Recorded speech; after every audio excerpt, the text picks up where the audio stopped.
Iwasan po natin ang kasalanan na ito.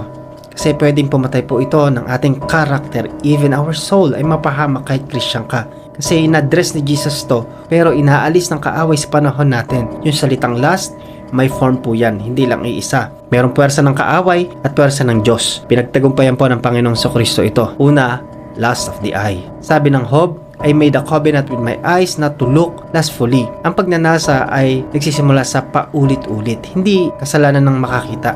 Kasalanan, yung magnasa ka ng hindi tama. Sa panahon natin ngayon, kayang-kayang bihagin kahit matagal ng Kristyano sa pamamagitan po ng lust of the eye. Social media pa lang po.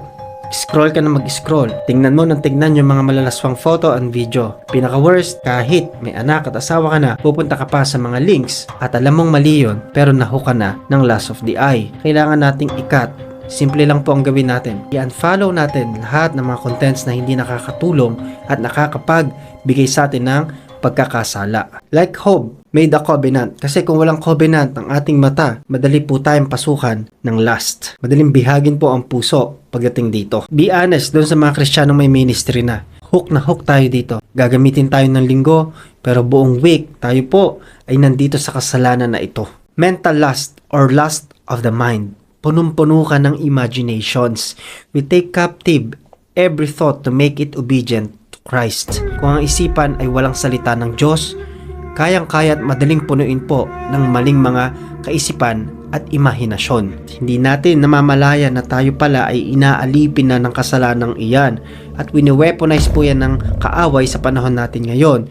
Yung mental health, kala po natin kapag ka meron kang depression, makakagawa ka na ng kahit ano. Sa ibang bansa, maraming nakakapatay, nakakagawa ng mali. At ito yung dinadahilan. We are surrounded ng ganitong kasalanan. Kasi doon sa mga influence na matagal nang naka-inject sa isipan po natin, mga childhood experience natin na hindi mabitawan, hindi ma-release. Ilan lang yan mga kapatid sa mga senaryo sa panahon po natin ngayon na hindi madalas pag-usapan.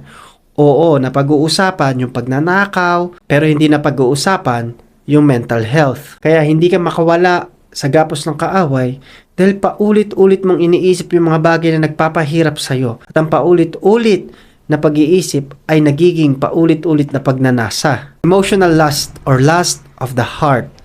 Very deceitful ang heart. Above all else, guard your heart, for everything you do flows from it. Lahat tayo may emosyon, may pakiramdam. Pero the more na tayo po ay naglulong sa emosyon na yan, ito ay hindi nagiging healthy. Laging galit, laging malungkot, hindi nagiging masaya, hindi mo namamalayan. Kumukuha ka ng atensyon, ng validation at ng comfort sa isang bagay o sa isang tao na hindi galing sa Diyos. Physical lust or lust of the flesh. For example, mahina ka sa babae, mahina ka sa lalaki at gusto mo nang magbago. Ayaw mo nang gawin yung mga activity na alam mong maling-mali sa harapan ng Panginoon. Ito yung mga kasalanang hindi dapat labanan ng lakas, kundi dapat takasan.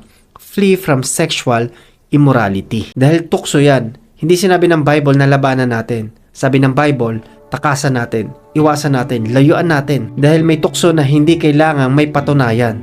Tandaan mo, kapag yan ang kaharap mo, hindi lalayo sa'yo yan. Mali yung kanta na, o tukso, layuan mo ko. No, tayo ang lalayo.